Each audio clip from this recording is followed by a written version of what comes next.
अस्सलाम वालेकुम स्टूडेंट्स। उम्मीद करता हूँ आप सब बिल्कुल ठीक ठाक होगे, साथ खैरियत से होगे। स्टूडेंट्स आज से हम स्टार्ट कर रहे हैं, फर्स्ट ईयर के लेक्चर स्टार्ट कर रहे हैं। और सबसे पहले जो हम लेक्चर कवर करेंगे वो पास्ट पेपर के एमसीक्यूज़ कवर करेंगे, जिसमें हम 2012 से लेकर 2019 तक जो आपके पास्ट पेपर्स में आए हैं, इसमें सप्लीमेंट्री पेपर्स भी और मेडिकल के जो आते हैं पेपर या जो कंप्यूटर साइंस के पेपर्स होते हैं, सारे पेपर्स कवर करेंगे। ठीक है। और साथ में जो फेडरल बोर्ड एक सैम्पल पेपर्स या मॉडल पेपर्स बना के भेजता है, जब भी वो बुक चेंज करता है, तो 2-3 पेपर्स वो भी होंगे।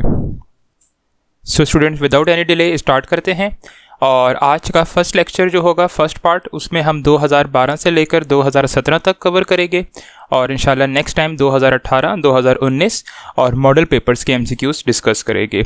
और स्टूडेंट्स, ये लेक्चर्स काफ़ी मेहनत से बनते हैं, इसलिए अगर आपको लेक्चर जो है अच्छा लगे तो मुझे कमेंट बॉक्स में लाजमी बताइएगा और वीडियो को लाइक भी आप लाजमी कीजिएगा और आप अपने फ्रेंड्स के साथ भी लाजमी शेयर कीजिएगा जो कि आपके कॉलेजेस वगैरह में फ्रेंड्स हैं।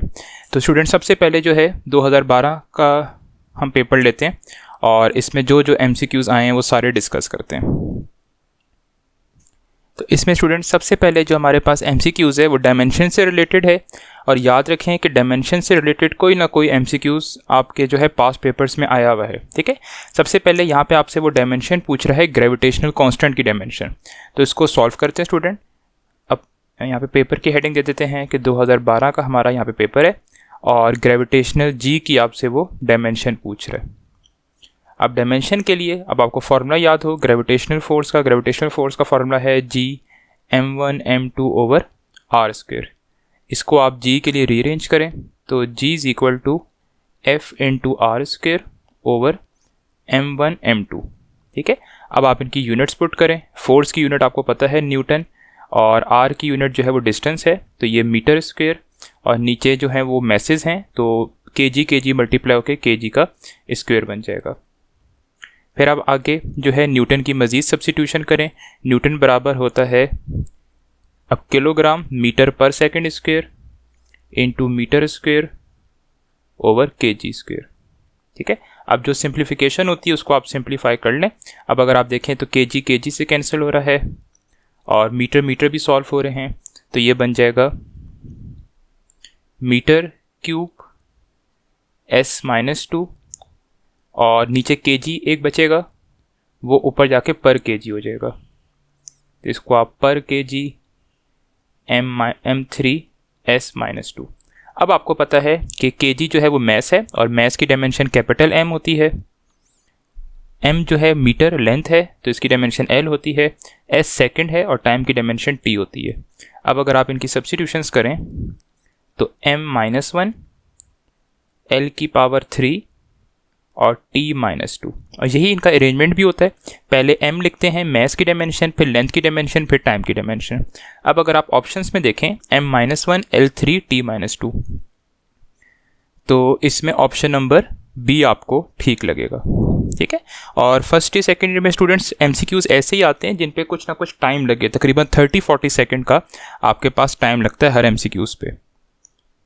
उसके बाद नेक्स्ट है SI यूनिट ऑफ टाइम, तो ये आपके सिलेबस में नहीं है। उसके बाद नेक्स्ट एमसीक्यूज़ है कि a 1 kg block slides down a smooth inclined plane whose length is 5 meter, the velocity of the body at the bottom. तो सिंपल सा स्टूडेंट्स क्वेश्चन है। इसमें अगर आप देखो तो इसमें आपको ब्लॉक का मैस गिवन है और वो ब्लॉक जितनी हाइट से डाउन जा रहा है उसका आपको हाइट गिवन है। ठीक है। और आपने वेलोसिटी निकालनी है। अब इसके लिए सिंपल सी आपको मैं सजेस्ट करूँगा आप थर्ड इक्वेशन लगा लो, तो आपको हाइट या डिस्टेंस पता है, वो आपको पता है यहाँ पे 5 मीटर। ठीक है।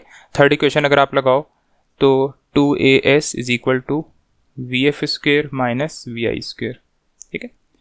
अच्छा, अब वो कह रहा है कि अब a की जगह ब्लॉक नीचे की तरफ आ रहा है तो a की जगह हम g लिख देंगे, तो 2gs vf आपने निकालना है। ठीक है। और ब्लॉक ऊपर से स्लाइड डाउन कर रहा है तो डेफिनेटली उसकी इनिशियल वेलोसिटी 0 होगी, तो इधर 0 आ गया। तो g की जगह 9.8, हाइट भी आपको गिवन है 5 metre is equal to vf²।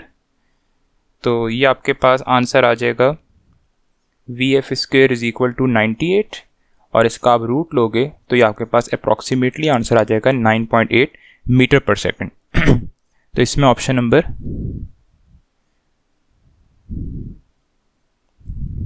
तो इसमें अगर आप देखो, अगर आप जल्दबाजी में करोगे तो देखो आपको लगेगा कि 9.8, लेकिन अगर आप देखो यूनिट फ़र्क है। इधर आपको यूनिट में क्लियरिफाई करके लिख रहा हूँ, इधर मीटर पर सेकंड गिवन है, लेकिन आपको वेलोसिटी की यूनिट पता है, वेलोसिटी की यूनिट मीटर पर सेकंड होती है। तो ऑप्शन नंबर डी ठीक है, क्योंकि अगर आप 7 ये जो गिवन है ये 7 मीटर पर सेकंड, और अगर आप 7 कैलकुलेटर से सॉल्व करो तो ये 9.8 मीटर पर सेकंड ही आता है। नेक्स्ट स्टूडेंट MCQs से है कि what is the angle between two vectors. ठीक है, अब वेक्टर्स अगर गिवन और आपने एंगल निकालना हो, MCQs नंबर 4 है आपके पास। ठीक है, अगर आपको वेक्टर्स गिवन है तो उसके लिए आप हमेशा डॉट प्रोडक्ट यूज़ करते हो, A डॉट B। तो इसका फॉर्मूला होता है A का मैग्नीट्यूड B का मैग्नीट्यूड कॉज ऑफ थीटा। ठीक है, अच्छा अब इससे यहाँ से अगर आप कॉस थीटा निकालो तो cos theta is equal to A dot B over A का मैग्नीट्यूड ओवर B का मैग्नीट्यूड। तो वेक्टर A आपको गिवन है 5i प्लस j, तो वेक्टर A की जगह लिख देते हैं 5i प्लस j। B की जगह गिवन है आपको 2i plus 4j, 2i plus 4j, और नीचे आप इन वेक्टर्स के मैग्नीट्यूड, अब A का मैग्नीट्यूड आप निकालो तो A वेक्टर गिवन है 5i प्लस j, तो इसका जब आप मैग्नीट्यूड निकालोगे, मैं इधर सेपरेट कर रहा हूँ, 5 का स्क्वायर प्लस 1 का स्क्वायर, तो 25 आ गया प्लस 1, तो √26। इसी तरह B का मैग्नीट्यूड निकालें तो B का मैग्नीट्यूड आ जाएगा 2 का स्क्वायर प्लस 4 का स्क्वायर, तो 2 का स्क्वायर 4 और 4 का स्क्वायर 16, तो √20। ठीक है, ऊपर वेक्टर्स डॉट प्रोडक्ट हो रहे हैं। अब डॉट प्रोडक्ट में याद रखें स्टूडेंट्स, डॉट प्रोडक्ट में i डॉट i जो होता है ये 1 होता है, j डॉट j भी 1 होता है, और k डॉट k भी 1 होता है। ठीक है, तो ये 5i 2i से मल्टीप्लाई होगा तो ये बन जाएगा 10, क्योंकि i और i मल्टीप्लाई होगा तो 1 आ गया। 5i 4j से मल्टीप्लाई नहीं होगा क्योंकि वो 0 आ जाएगा। इसी तरह j 2i से भी मल्टीप्लाई नहीं होगा क्योंकि 0 आ जाएगा। हमेशा सेम यूनिट वेक्टर से मल्टीप्लाई होते हैं इन केस ऑफ डॉट प्रोडक्ट। तो j जो है वो 4j से मल्टीप्लाई होगा तो ये आंसर आ जाएगा 4, और j मल्टीप्लाई होकर 1 आ जाएगा, और नीचे वही आया √26 √20, तो ये कॉस थीटा आ रहा है। बस अब आपने सारा काम कैलकुलेटर से करना है, तो आप राइट साइड को सॉल्व करो तो ये आ जाएगा cos of theta is equal to 0.613 और theta is equal to cos of inverse 0.613। तो इसको अगर आप सॉल्व करो तो ये आ जाएगा theta is equal to 52 degrees. ठीक है, तो इसमें जो ऑप्शन आपके पास है वो ऑप्शन नंबर बी। अगला, अब ये भी न्यूमेरिकल है, प्रोजेक्टाइल से रिलेटेड कह रहा है, a ball is throne above the horizon making an angle theta, the height attend this the launching velocity. तो हाइट वाला जो है प्रोजेक्टाइल वाला मोशन केस आपको गिवन है।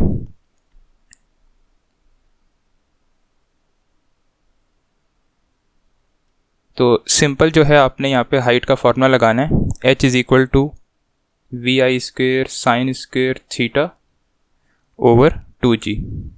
ठीक है, अब आप इसको बेशक अगर vi के लिए आप रीअरेंज कर लो तो vi square is equal to h into 2g over sine square theta. ठीक है, अब क्वेश्चन में अगर आप डाटा में देखो तो आपको जो गिवन है थीटा आपको 30 गिवन है। ठीक है, और आपको नेक्स्ट चीज़ जो गिवन है वो हाइट गिवन है। तो हाइट आपको जो गिवन है वो 11.5 गिवन है, तो हाइट की जगह 11.5 पुट कर दिया, 2 इंटू जी की जगह 9.8 और नीचे साइन ऑफ थीटा का होल स्क्वायर। ठीक है, साइन स्क्वायर थीटा का मतलब होता है कि पूरा पहले साइन थीटा लें उसका फिर आप स्क्वायर लें। तो यहाँ से vi स्क्वायर की वैल्यू आ जाएगी 90, और अगर आप दोनों साइड 900 और यहाँ पे आप दोनों साइड रूट लो तो vi की वैल्यू आ जाएगी 30 मीटर पर सेकेंड। तो ये इनिशियल वेलोसिटी हमारे पास आ गई। तो इसमें जो ऑप्शन नंबर है हमारे पास option number C. Next MCQs जो है वो हमारे सिलेबस का पार्ट नहीं है, MCQs नंबर 6। 7th MCQs भी हमारे सिलेबस में नहीं है। 8th MCQs है, वो कह रहा है एक ग्रामोफोन है जो कि एक्सेलरेट किया है from rest to an angular velocity of 45 revolution per minute in 1.6 second. आपने एंगुलर एक्सेलरेशन निकालनी है, ठीक है। सिंपल सा तरीका है, अल्फा निकालना है आपने, तो ओमेगा एफ माइनस ओमेगा आई ओवर टी, ठीक है। अच्छा, अब आपको जो चीज़ गिवन है, अगर आप अब देखो, आपको ओमेगा एफ जो गिवन है वो रेवोल्यूशंस पर मिनट में गिवन है, लेकिन आंसर जो है एंगुलर एक्सेलरेशन की अगर आप यूनिट्स देखो तो वो आपसे रेडियन पर सेकंड में ज़्यादातर गिवन है, ठीक है। तो स्टूडेंट, सबसे पहले ये जो ओमेगा एफ आपको गिवन है इसको आप रेडियन पर सेकंड में कन्वर्ट करोगे, और रेडियन पर सेकंड में कन्वर्ट करने के लिए आपको पता है कि आप इसको 2 पाई से मल्टीप्लाई और 60 से डिवाइड करोगे। तो जब आप ये सॉल्व करोगे तो आपके पास आंसर आ जाएगा 4.71 रेडियन पर सेकंड, ठीक है। तो ये ओमेगा एफ की वैल्यू आप यहाँ पुट कर दो 4.71। अब उसने क्वेश्चन में कहा हुआ था कि स्टार्ट्स फ्रॉम रेस्ट, तो ओमेगा आई की वैल्यू 0 आ गई और टाइम की वैल्यू आपको गिवन है 1.6। तो इसको आप सॉल्व करोगे तो स्टूडेंट ये आपके पास आंसर आ जाएगा 2.94 समथिंग रेडियन पर सेकंड स्क्वायर, ठीक है। अब अपने ऑप्शंस में अगर आप देखो तो ये ऑप्शन नंबर बी आपके पास ठीक है, उसने राउंड ऑफ करके 2.95 लिखा हुआ है। MCQs नंबर 9 जो है ये अब थ्योरी में से है, वो टर्मिनल वेलोसिटी की एक्सप्रेशन पूछ रहा है, इसकी इक्वेशन। तो ये आपको ज़बानी याद हो क्योंकि न्यूमेरिकल्स में भी बहुत यूज़ होगी, तो इसमें ऑप्शन नंबर सी आपका ठीक है। मतलब मैंने खुद इस तरह याद रखा हुआ है कि टर्मिनल वेलोसिटी की इक्वेशन में 9 अब यहाँ पे नीचे आता है, ठीक है। और ये साथ में क्या लिखा होगा, विस्कोसिटी ईटा, तो 9 ईटा हमेशा डिनोमिनेटर में आएगा, बाकी सारे फैक्टर्स जो हैं डेंसिटी, ग्रेविटी और रेडियस वो ऊपर न्यूमरेटर में आएंगे। नेक्स्ट MCQs जो है MCQs नंबर 10, उसमें कह रहा है instantaneous potential energy of a mass spring system, किसी भी एक पॉइंट पे। तो इसकी इक्वेशन आपको याद हो, पोटेंशियल एनर्जी की इक्वेशन होती है 1/2 kx², और x जो है ये इंस्टेंटेनियस डिस्प्लेसमेंट है, ठीक है। x0 अगर आप लगा दोगे तो वो फिर पोटेंशियल एनर्जी इंस्टेंटेनियस नहीं रहेगी, ठीक है। तो इंस्टेंटेनियस का फॉर्मूला होता है 12 kx²। उसके बाद नेक्स्ट भी न्यूमेरिकल है, वो एक सिंपल पेंडुलम गिवन है जिसकी लेंथ 50 सेंटीमीटर है और कह रहा है इसकी आपने फ्रीक्वेंसी निकालनी है, ठीक है।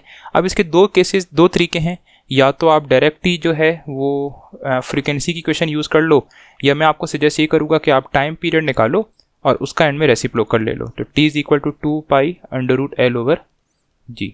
लेंथ आपको गिवन है 50 सेंटीमीटर, इसको आप मीटर में कन्वर्ट कर लो तो 0.5 मीटर, तो t = 2 पाई √0.5 और g की वैल्यू 9.8।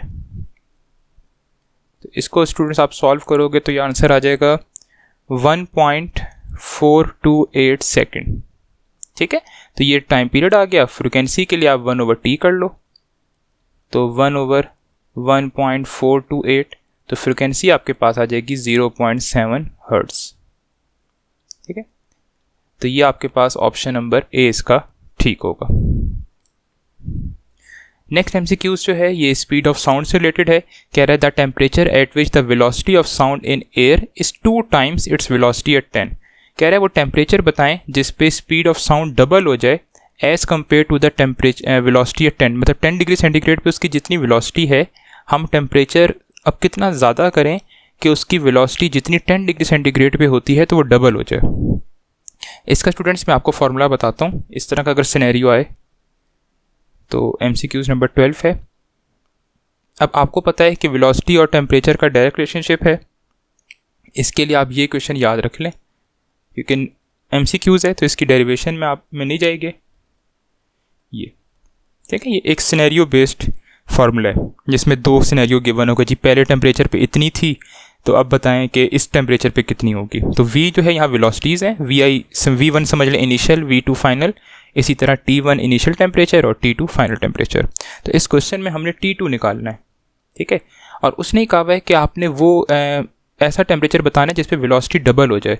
तो मतलब V2 जो है हमारे पास फाइनल वेलोसिटी जो है वो पहले वाली वेलोसिटी का डबल हो। तो ये हमें क्वेश्चन में गिवन है, तो ये हम ऊपर सब्स्टिट्यूट कर देंगे। तो V2 की जगह लिख देंगे 2 × V1, नीचे V1 ऐसे ही आ गया, ठीक है। T2 तो हमें निकालना है। अब T1 उसने हमें गिवन है 10 डिग्री सेंटीग्रेड, इसको आप केल्विन में कन्वर्ट करने के लिए 273 ऐड कर दें तो ये 283 बन जाएगा, 283। ठीक है, अब अगर आप देखो तो ये V1 और V1 कैंसिल हो जाएंगे, तो इसको आप दोनों साइड स्क्वायर ले लो क्योंकि रूट ख़त्म करने के लिए, तो 2 का स्क्वायर 4 आ गया और यहाँ T2/283। इसको आप क्रॉस मल्टीप्लाई कर लो तो T2 is equal to 283 into 4 और ये आपके पास आंसर आ जाएगा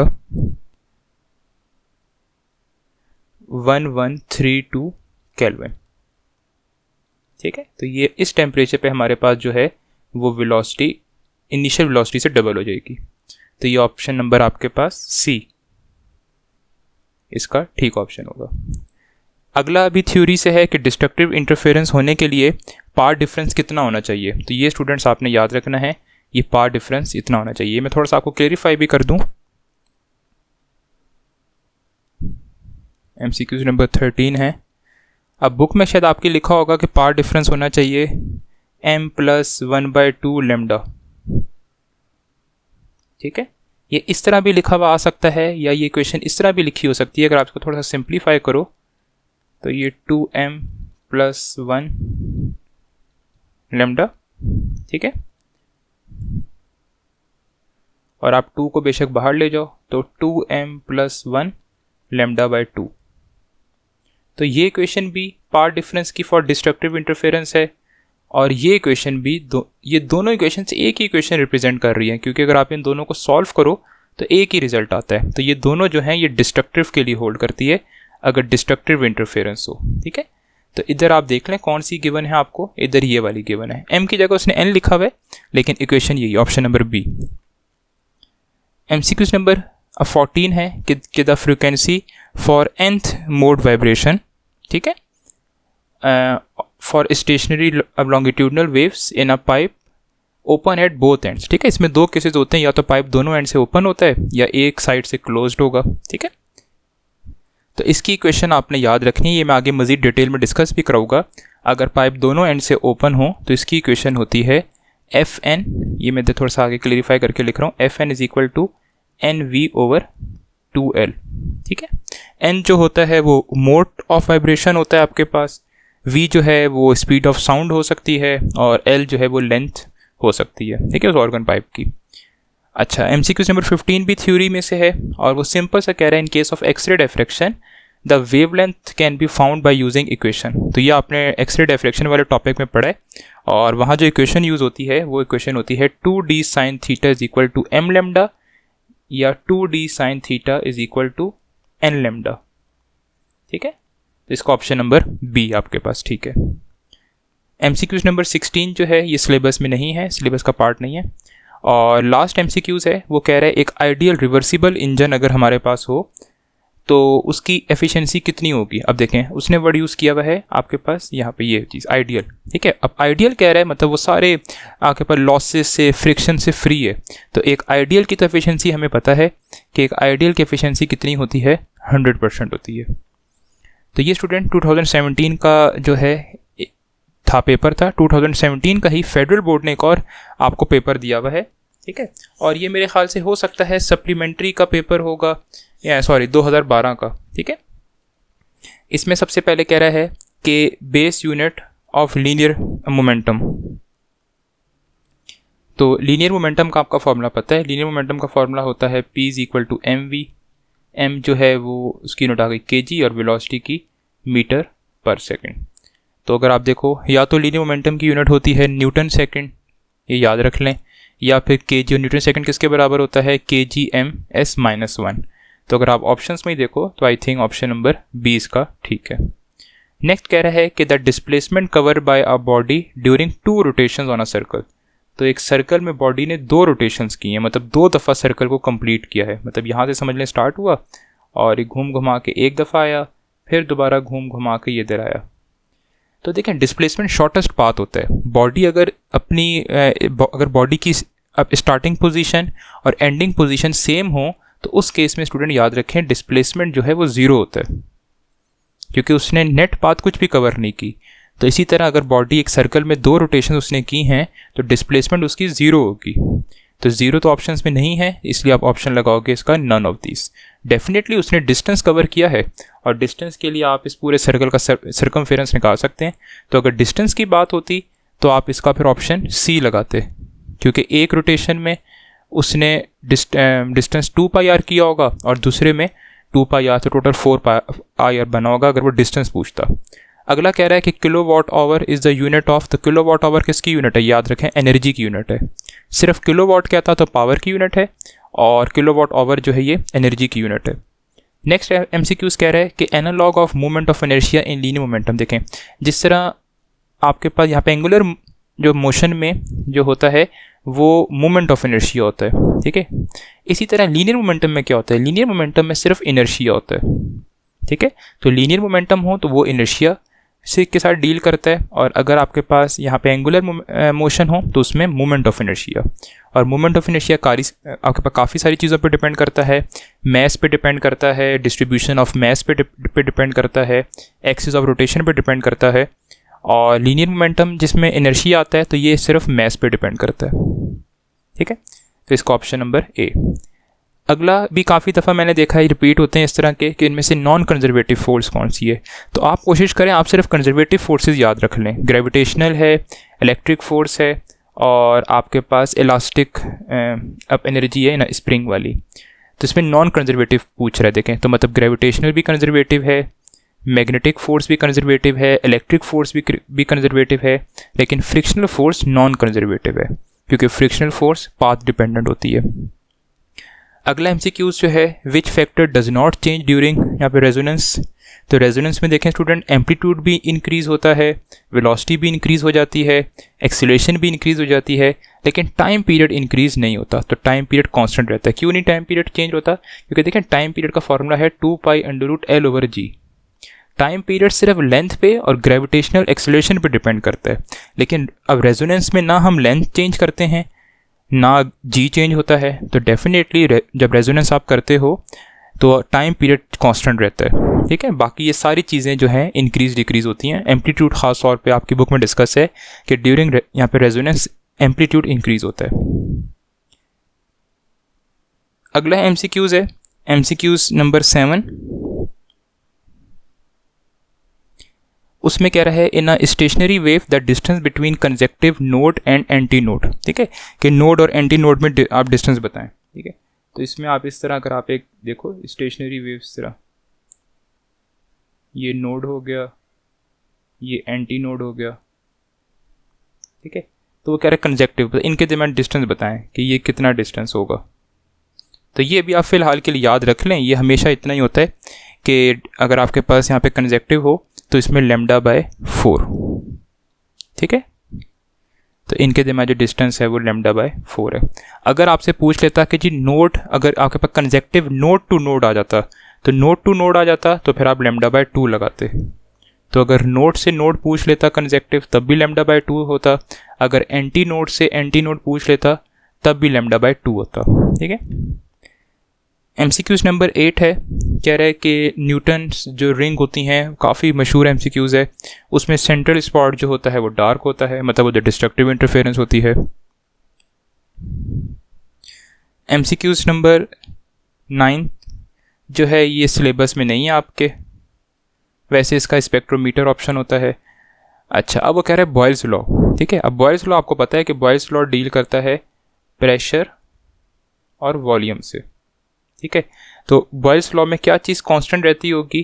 तो ये आपको पता है, इसमें टेम्परेचर कांस्टेंट रहता है बॉयल्स लॉ में, और टेम्परेचर कांस्टेंट का मतलब है कि आइसोथर्मल होता है। Boyle's law is an example of isothermal process. अगला एमसीक्यू थोड़ा ट्रिकी सा है, वो कह रहा है if the magnitude of resultant force is equal to x component then angle of force with x axis. कह रहे हैं कि एक फोर्स है जिसका रिजल्टेंट सारे का सारा एक्स कंपोनेंट पे लाई कर रहा है, तो बताएं उस फोर्स का एक्सिस के साथ एंगल कितना होगा। देखें स्टूडेंट, हम जो एंगल लेते हैं वो हम मैयर ही हम करते हैं with respect to positive x axis, और अगर वो सारी की सारी फोर्स एक्स एक्सिस पे ही लाई कर रही है, उसका रिजल्टेंट लाई कर रहा है, तो डेफिनेटली उस फोर्स का जो रिजल्टेंट एंगल बन रहा होगा वो ज़ीरो बन रहा होगा, है ना। अगर देखें, अगर एमसीक्यूज चेंज होके आ जाए, वो कह रहा है the magnitude of resultant force is equal to अब इस इक्वल टू वाई कॉम्पोनेंट, अगर सारे की सारी फोर्स का रिजल्टेंट वाई कॉम्पोनेंट पे लाई कर रहा हो, फिर उस फोर्स का एंगल कितना बनेगा, फिर उस फोर्स का एंगल बनेगा 90 डिग्री। ठीक है, तो चेंज होके भी आ सकते हैं, लेकिन यहाँ पे वो आपसे एक्स कॉम्पोनेंट कह रहा था। अब कह रहा है the weight of a freely falling object, अगर एक फ्रीली फॉलिंग ऑब्जेक्ट हो उसका वेट क्या होगा, तो कांस्टेंट रहेगा डेफिनेटली, तो W is equal to mg। ना मैस चेंज होता है और डेफिनेटली भी g की भी वैल्यू भी चेंज नहीं हो रही अब होती, तो इसमें आप ऑप्शन लगाओगे डी। अगला कह रहा है the points of maximum vibration of a string in a standing mode. ठीक है, अब स्टेशनरी वेव आ गया और स्टेशनरी वेव में कह रहा है कि मैक्सिमम वाइब्रेशन, ठीक है, तो वो किधर होती है, वो होती है एंटी नोड पे, क्योंकि अगर आप डायग्राम में देखो तो इन पॉइंट्स पे जो है वो मैक्सिमम वाइब्रेशन होती है और इन पॉइंट्स को हम क्या नाम देते हैं, एंटी नोड्स। MCQ नंबर 14 है कि when a wave reflects from a denser medium then its phase change. ठीक है, अगर एक वेव डेंसर मीडियम से रिफ्लेक्ट हो तो ये याद रखें उसके में फेस चेंज कितना आता है, उसमें फेस चेंज आता है 180 का। ये भी आगे मैं आपको डिटेल में डिस्कस कराऊंगा। नेक्स्ट कह रहा है अगर एक ऑब्जेक्ट आपके पास यहाँ पे इसमें होगा, यहाँ पे इक्विलिब्रियम में होगा, तो इक्विलिब्रियम में बॉडी के पास क्या नहीं हो सकता। देखें इक्विलिब्रियम में होता क्या है, बॉडी पे नेट फोर्स 0 होती है, नेट फोर्स 0 होने की वजह से एक्सेलरेशन 0 होती है, और एक्सेलरेशन 0 होने का मतलब है कि या तो वेलोसिटी कांस्टेंट है या फिर वेलोसिटी है ही नहीं। ठीक है, तो इसमें जो है वो ऑप्शन नंबर, देखें अगर आप एक्सेलरेशन देखो तो एक्सेलरेशन तो लाजमी 0 होगी। ठीक है, तो मे का वर्ड नहीं आ सकता अगर आप एक्सेलरेशन ऑप्शन लगाओ। इसी तरह any force acting on it, तो फोर्स के लिए भी मे का वर्ड नहीं आ सकता, क्योंकि फोर्स तो लाजमी 0 होगी अगर बॉडी इक्विलिब्रियम में। इसी तरह टॉर्क भी लाजमी 0 होगा, एक्सेलरेशन भी लाजमी 0 होगी, लेकिन वेलोसिटी में चांसेस हैं कि वेलोसिटी कांस्टेंट भी हो सकती है और वेलोसिटी 0 भी हो सकती है। इसलिए आप कहोगे एन ऑब्जेक्ट इन यहाँ पे equilibrium may not have velocity, क्योंकि मे वेलोसिटी के लिए वर्ड इसीलिए आएगा क्योंकि वेलोसिटी हो भी सकती है और नहीं भी हो सकती। अगला कह रहा है if the time period of simple pendulum is 1 second then its frequency, तो frequency is equal to 1/t, time period 1 second put करें तो फ्रिक्वेंसी आ जाएगी 1 हर्ट्स, तो इसमें option number C. Last MCQs है 2012 का, वो कह रहे हैं centripetal force is equal to, तो इसमें सेंट्रीपिटल फोर्स का फॉर्मूला यूज़ करें, तो सेंट्रीपिटल फोर्स का जो फॉर्मूला होता है Fc is equal to mv²/r। तो अगर आप देखो ये उसने फार्मूला कहीं भी नहीं लिखा हुआ। ठीक है, तो सी ऑप्शन तो नहीं हो सकता, बी ऑप्शन भी नहीं हो सकता, या तो ए है या डी है। तो इसको हम इन टर्म्स ऑफ एंगुलर भी कन्वर्ट करके देखते हैं, तो v की जगह r ओमेगा पुट कर दें, तो m r ओमेगा का स्क्वायर ओवर r, तो m r² omega square over r, तो एक r कैंसिल हो गया, तो m r ओमेगा। ठीक है, m r ओमेगा का स्क्वायर, तो देखते हैं ये ऑप्शन गिवन है, तो ये ऑप्शन नंबर ए हमारे पास गिवन है, तो इसमें ऑप्शन नंबर ए ठीक है। नेक्स्ट जो है स्टूडेंट 2013 का पेपर डिस्कस करते हैं, दो पेपर करते हैं। ठीक है, अब 2013 का अगर आप यहाँ पे देखें, पेपर देखें, सबसे पहले कह रहे हैं the component of velocity that remains during the projectile motion. तो ये आपको पता है कि हम जो प्रोजेक्टाइल मोशन लेते हैं उसमें हम फ्रिक्शनल फोर्स जो है वो 0 लेते हैं, और अगर फ्रिक्शनल फोर्स 0 हम ले रहे हैं तो पूरी प्रोजेक्टाइल मोशन में हॉरिजॉन्टल कंपोनेंट जो है वो कांस्टेंट रहता है। ठीक है, तो इसका ऑप्शन नंबर बी ठीक है। उसके बाद नेक्स्ट है कि दो बॉडी हैं जिनका मैसेज 2 और 3 kg है। बॉडीज़ जो हैं वो रेस्ट पे हैं, पहले रेस्ट पे थी, फिर उनकी फाइनल वेलोसिटी 2 मीटर पर सेकेंड और 3 मीटर पर सेकेंड है, तो उनका इनिशियल मोमेंटम बताएं। ठीक है, अब देखें ऑब्वियस ही बात है, वो कह रहा है कि बॉडीज़ पहले रेस्ट पे थी, तो इनिशियल मोमेंटम का फॉर्मूला होगा mvi प्लस m, समझ लें m1 v1i m2 vi2। ठीक है, इनिशियल मतलब, तो अगर आप देखें उसने कहा है कि बॉडीज़ इनिशियली रेस्ट पे हैं, तो दोनों की इनिशियल वेलोसिटीज़ भी कितनी हो गई, 0 हो गई। ठीक है, जब दोनों की इनिशियल वेलोसिटी 0 हो गई तो बॉडी का इनिशियल मोमेंटम भी कितना होगा, 0 होगा। ठीक है। तो 0 तो ऑप्शंस में अगर आप देखो तो ये ऑप्शन नंबर बी है, तो 0 ऑप्शन है। उसके बाद कह रहा है कि द वेव्स विच यहाँ पे मूव करेंगे propagate by the oscillation of material particle. तो मटेरियल पार्टिकल्स की जो ऑस्किलेशन से जो मूव करें उनको हम कहते हैं मैकेनिकल वेव्स। ठीक है, चेक भी कर लीजिएगा आप लोग इसको अच्छी तरह। अगले में कह रहा है कि इन are diffraction grading the distance between two adjacent slits. तो ये डेफिनेशन है, और ये किसकी डेफिनेशन होती है, ये ग्रेडिंग एलिमेंट की डेफिनेशन है। तो इसमें ऑप्शन नंबर ए ठीक है। उसके बाद कह रहा है x component of a force acting along horizontal, की एक फोर्स है जो हॉरिजॉन्टल पे लाई कर रही है, हॉरिजॉन्टल मतलब एक्स एक्सिस पे लाई कर रही है, तो उसका एक्स कंपोनेंट बताएं। अब देखें पूरी की पूरी फोर्स ही एक्स कंपोनेंट पे लाई कर रही है, तो थीटा कितना हो गया 0, और F x is equal to F cos theta. F की वैल्यू आपको गिवन है 10 न्यूटन, कॉस ऑफ 0, कॉस 0 आपको पता है कितना होता है 1, तो एफ एक्स की वैल्यू आ गई 10 न्यूटन। तो इसमें ऑप्शन नंबर बी। अगला कह रहा है टू यहाँ पे valuate gravitational potential energy final point should be situated at. देखें फाइनल पॉइंट जो हम लेते हैं ग्रेविटेशनल पोटेंशियल एनर्जी में, वो हम लेते हैं इन्फिनिटी पे, वो पॉइंट जहाँ ग्रेविटेशनल पोटेंशियल एनर्जी एग्जिस्ट ना करती हो। अगला एमसीक्यूज है gamma is a ratio of. ठीक है, तो ये भी थ्योरी में से है। तो गैमा किसकी दरमियान रेशो होती है, constant pressure over constant volume. तो option number C. MCQs number 8 आपके सिलेबस में नहीं है।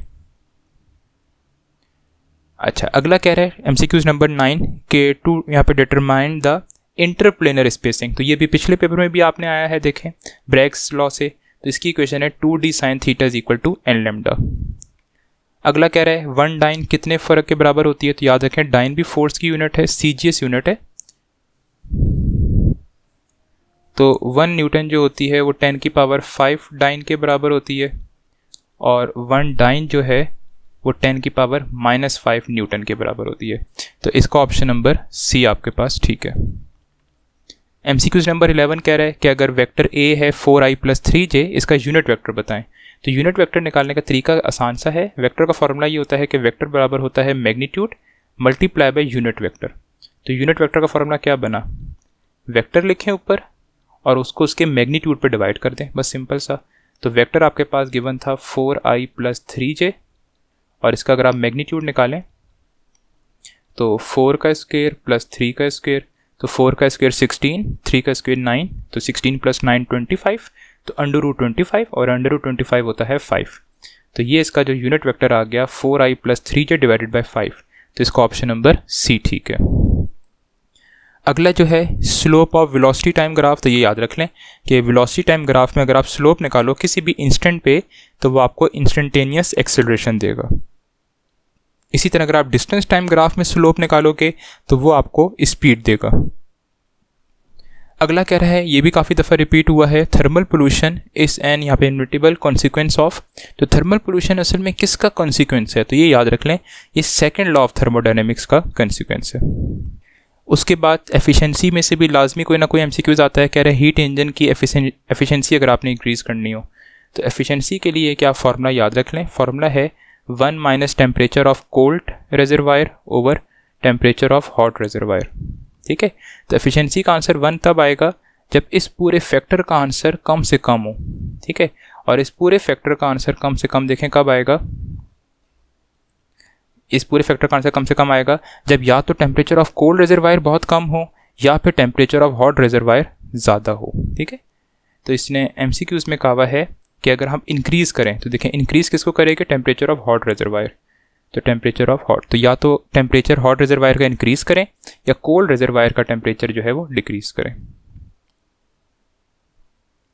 15 एमसीक्यूज देखें, ऑर्गन पाइप है जिसकी लेंथ 50 मीटर है और एक एंड से वो क्लोज्ड है, तो उसकी फंडामेंटल फ्रिक्वेंसी बताएं। ठीक है, अब इस एमसीक्यूज में शायद मेरे ख्याल से कुछ थोड़ी मिस्टेक है। देखिए मैं इधर दोनों के फॉर्मूले लिख देता हूँ। अगर ऑर्गन पाइप ओपन हो बोथ एंड से, तो फिर उसका फॉर्मूला होगा Fn = NV/2L। और अगर वो किसी एक साइड से क्लोज्ड होगा, क्लोज्ड एट वन एंड, तो फिर उसका फॉर्मूला होगा F N is equal to N V over 4L। ठीक है, अब इस क्वेश्चन में अगर आप देखो, इस क्वेश्चन में इसने क्या कहा हुआ है, विथ वन एंड क्लोज्ड। ठीक है, तो इसमें लगना ये वाला फॉर्मूला चाहिए। ठीक है, लेकिन आप इस फॉर्मूले को लगा के अगर आप देखो, इस तरह अगर मैं इसमें यहाँ पे करूँ, उसने कहा हुआ है जी फंडामेंटल निकालनी है। ठीक है, फंडामेंटल मतलब n की वैल्यू 1, तो F N is equal to velocity उसने आपको क्वेश्चन में नहीं दी हुई, तो वेलोसिटी हम खुद ले लेंगे, speed of sound 350, F into length उसने आपको दी हुई है पाइप की 50, तो 4 इंटू 50,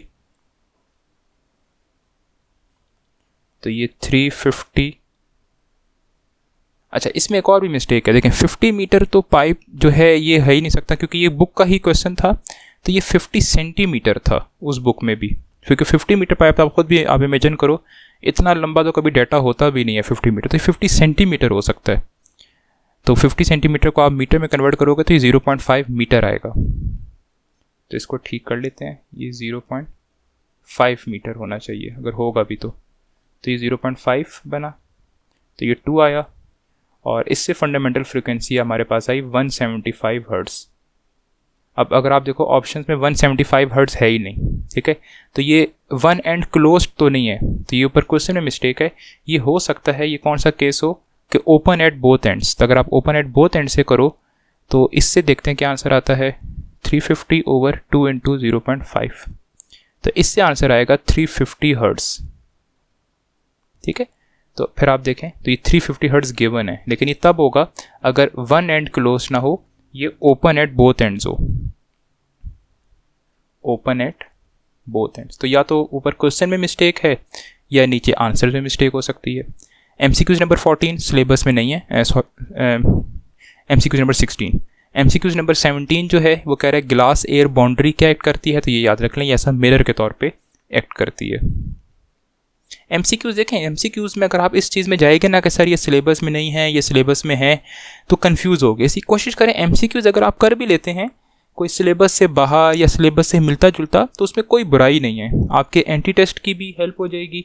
एंड आप जो एंटी टेस्ट दोगे MD कैट का या नस्ट का या किसी भी यूनिवर्सिटी का, इसलिए MCQs में थोड़ा सा अपनी बाउंड्री ओपन रखा करें। बेशक थ्योरी में आप अपने रिड्यूस सिलेबस के अकॉर्डिंग ही करें, लेकिन MCQs में थोड़ा सा साइड चीज़ें भी अगर आप कर लें तो बुराई कुछ भी नहीं है उसमें। अगला कह रहा है एफिशिएंसी ऑफ एन इंजन 100% कब होगी। देखें एफिशिएंसी 100% तब होगी जब कोल्ड रिजर्वायर का टेम्परेचर जो है वो 0 केल्विन हो, ठीक है, या फिर टेम्परेचर ऑफ हॉट रिजर्वायर जो है वो इन्फिनिटी हो। ठीक है, तो इसमें टेम्परेचर ऑफ कोल्ड रिजर्वायर पूछा है, तो कोल्ड रिजर्वायर का टेम्परेचर 0 केल्विन है, जो कि पॉसिबल ही नहीं है, इसलिए हम कहते हैं एफिशिएंसी भी 100% पॉसिबल नहीं होती। अगला कह रहा है स्प्रिंग कांस्टेंट।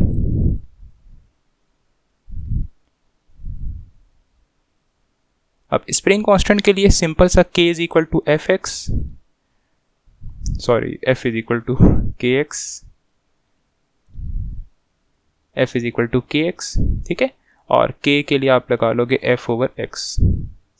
और क्वेश्चन में देखें क्या गिवन है, कह रहा है spring constant of a spring attached by the 4 kg mass, तो मैस असल में हैंग हुआ है और एक्सटेंडेड अप टू 0.16 मीटर, तो f की जगह mg लगा दें और नीचे x, तो मैस उसने आपको कितना गिवन है 4 kg, तो m की जगह 4, g की जगह 9.8 और x की जगह आप 0.16। तो इस पूरे को आप सॉल्व करोगे तो स्प्रिंग कांस्टेंट की वैल्यू आ जाएगी 250 न्यूटन पर मीटर। अब देखते हैं ऑप्शंस हैं, तो अच्छा ये आपके पास मिलता जुलता है 245, ठीक है, हो सकता है उसने g की वैल्यू 10 ली भी हो, आप इसको चेक कर लीजिएगा।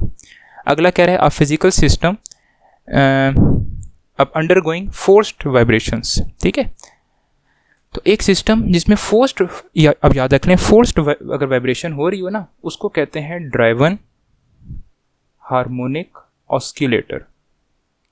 ड्राइवन हार्मोनिक ऑस्किलेटर ऐसा सिस्टम जिसमें ऑस्किलेशंस आप खुद ज़बरदस्ती करवा रहे हो, फोर्स लगा के ऑस्किलेशंस करवा रहे हो, ठीक है, तो उसको आप ड्राइवन हार्मोनिक ऑस्किलेटर कहते हैं। तो देखें इसमें कहीं भी ऑप्शन में ड्राइवन हार्मोनिक ऑस्किलेटर नहीं है, तो इसका फिर ऑप्शन नंबर डी बनेगा।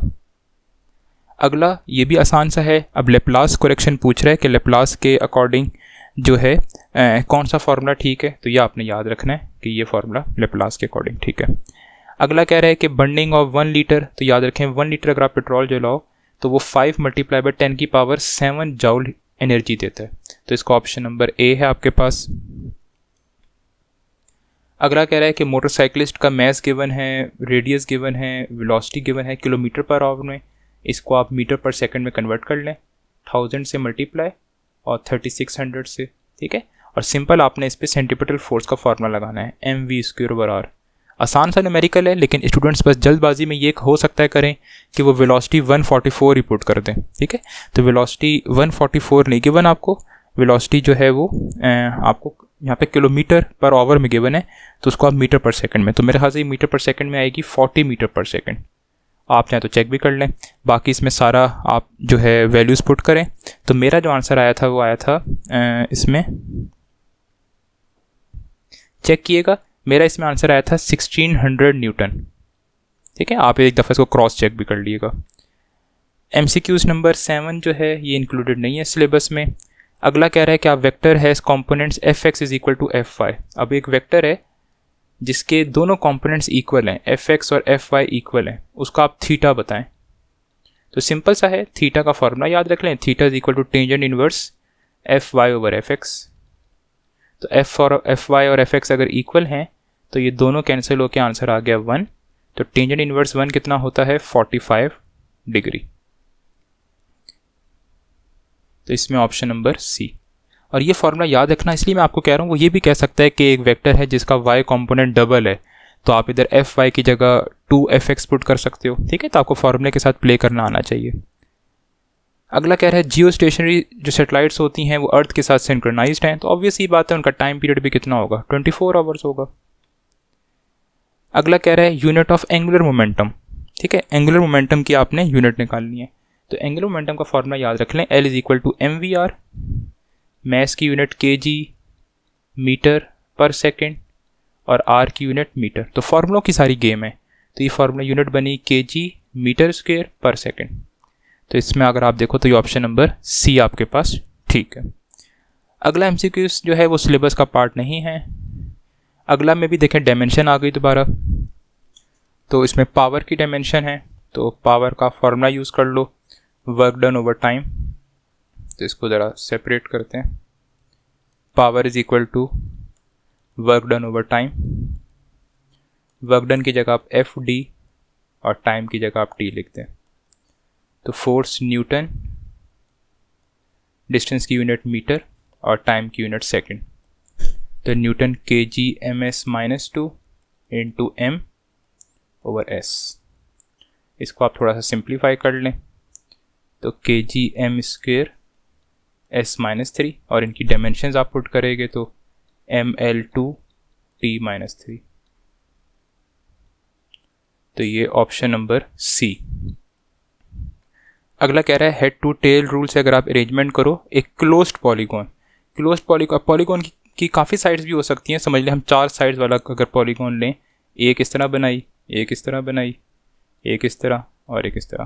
तो अब अगर आप यहाँ पे देखो तो इसमें रिजल्टेंट वेक्टर कुछ भी नहीं है, तो एक सम ऑफ क्लोज्ड पॉलीगॉन जो है वो 0 होता है। अगला MCQs का आंसर मुझे कंफर्म नहीं है, अगर आप में से किसी को कंफर्म हो तो विथ रीजनिंग कमेंट बॉक्स में मुझे लाजमी बताइएगा कि drag force between the layers of moving fluid, ठीक है। वैसे तो हमें पता है कि ड्रैग फोर्स जो है वो लेयर्स के दरमियान एग्जिस्ट करती है, जिसको हम विस्कोसिटी कहते हैं, लेकिन जब फ्लूइड फ्लो करेगा तो ड्रैग फोर्स पे क्या फ़र्क पड़ेगा, कांस्टेंट रहेगी, इंक्रीज़ होगी, डिक्रीज़ होगी, ये मुझे लाजमी बताइएगा, ठीक है। अगला है कि प्रिंसिपल ऑफ सुपरपोजिशन हम कहाँ कहाँ लगा सकते हैं। तो स्टूडेंट ये हम 3 जगहों पे लगा सकते हैं, याद रखें। ये एक जगह लगा सकते हैं इंटरफेरेंस, दूसरी जगह लगा सकते हैं बीट्स और तीसरी है स्टेशनरी वेव्स, ठीक है। एंटी टेस्ट के लिहाज से भी इंपॉर्टेंट है, तो इसमें ऑप्शन नंबर सी आपके पास ठीक है। अगला कह रहा है the position eight which stationery waves have maximum displacement. तो ये अभी हमने देखा डायग्राम में कि मैक्सिमम डिस्प्लेसमेंट वाले जो ये पॉइंट्स हैं इनको हम नाम देते हैं एंटी नोड्स, और अगर मैक्सिमम की जगह अगर मिनिमम कह दे तो मिनिमम के लिए फिर ऑप्शन आ जाएगा नोड्स। तो मैक्सिमम कह रहा है तो इसका ऑप्शन एंटी नोड है। और ये जो लास्ट MCQs है ये भी आपके सिलेबस का पार्ट नहीं है। तो स्टूडेंट्स ये जो MCQs थे ये हमने 2012 और 2013 के कवर किए हैं, जिसमें आपके पास तकरीबन 4 पेपर्स बनते हैं। इंशाल्लाह नेक्स्ट टाइम हम 14-15 के कवर करेंगे, फिर 16-17 और फिर 18-19 और लास्ट में जो है हम मॉडल पेपर डिस्कस करेंगे। कोई भी अगर आपको अब इसमें किसी भी MCQs में अगर आपको लगे कि उसमें गलती है तो आप नीचे कमेंट बॉक्स में लाजमी बताएं, विद आप उसमें मेंशन भी कर दें कि कौन से साल का पेपर आप MCQs कह रहे हो। ठीक है, मैं उसको चेक करूँगा इंशाल्लाह। ओके स्टूडेंट्स, थैंक यू, अल्लाह हाफिज़।